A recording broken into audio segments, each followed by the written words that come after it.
Hello everybody and thank you for joining me. This is Sierra from Sierra T Designs and today I have for you this beautiful butterfly card. So let's jump right in. So I am going to stamp out my image first. This is the Tons Transformation stamp set. It's this stunning butterfly with the florals in it, and if you guys know, I love butterflies. So I am going to use my stamping platform here to stamp this out. Now, bear with me, this video is like almost a year old. I actually forgot I had it, and I was organizing some files on my computer and found it and just decided I had to show it to you guys because I think it turned out beautifully. But some of the footage is lost and some of it might jump around a little bit, so bear with me. So I just stamped it out in my Versamark ink. I am going to heat emboss this with Brutus Monroe's Gilded embossing powder, which is by far my favorite gold embossing powder. It's stunning. Now granted, it's like the only gold embossing powder I've tried, but I am a huge fan of it. So, and like this is back before I had a Misty even. So this video is a bit old. I'm thinking I might give this stamping platform away to someone. I'm just trying to figure out how I'm going to manage the shipping on something this large, but once I figure that out, we'll probably do another giveaway and I'll give this away to somebody. So I did stamp this out several times because I am using watercolor paper. So this is Canson's cold press watercolor paper. So I stamped it out a few times because it is quite a textured paper, and I didn't, because you can't really see the background. I just stamped it out multiple times hoping that I got a good impression, just because we don't really know until I go and put the embossing powder on, which here we're going to do. So you're going to see here, I'm just going to coat it with this gold embossing powder and tap it off. There are a few areas that get a little bit of embossing powder on them. I just brought in a dry paintbrush and wiped those away before I heat set. Not a big deal. I don't mind. I just kind of, they're pretty easy to just get rid of. But I mean, if you mind, you could always, you know, try it again or use more anti-static powder. So I'm going to bring in my heat tool and just heat set this, and look how stunning this stamp set is. I love it. I love butterflies, I love florals, so this one just kind of touches on a whole bunch of things that I really enjoy. So I'm just going to heat set it until it's smooth and melted, and then we're going to get right into the coloring. So I am going to use some Distress ink mini cubes for this, and I use two colors for most of my painting. So I started out with Bundled Sage and Cracked Pistachio. And I like to lay down the wash of the lightest color wherever I want it. So in this case, it's going on all the leaves that are kind of in this floral image. And then once the leaves are all colored with the like lightest color, then I'll bring in my darkest color and kind of just add a little bit of shading and shadowing to wherever I want it. I didn't really worry about highlights in this. You absolutely could. I didn't. I didn't really think that it was necessary, but you absolutely could.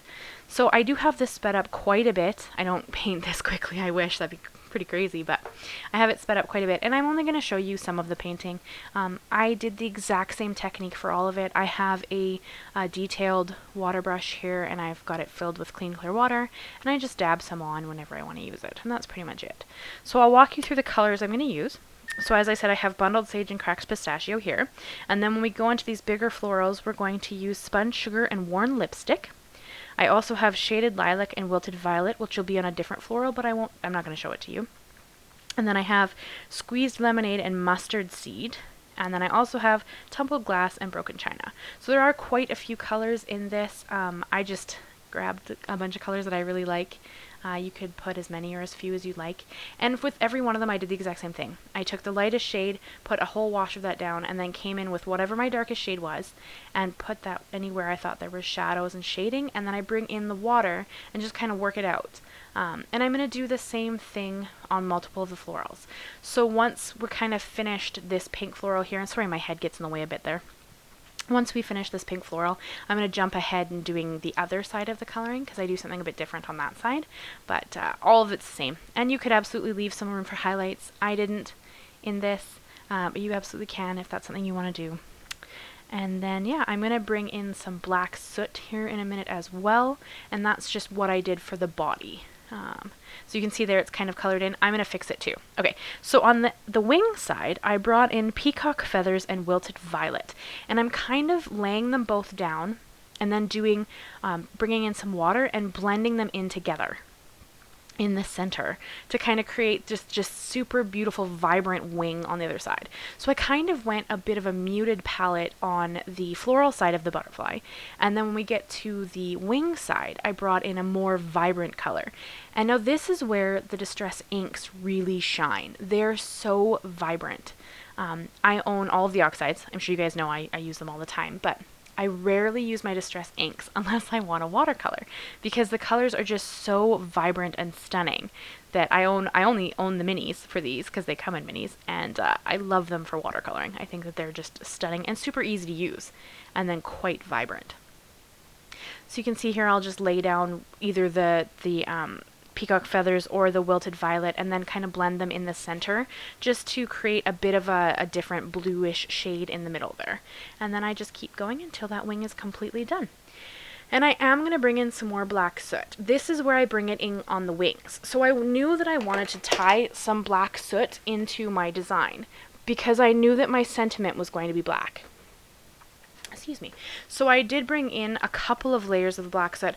I did find that it went down pretty light depending on how much water I have, but these work like watercolors if you want them to. So I was able to just do different washes of the same color and just make the darker colors darker.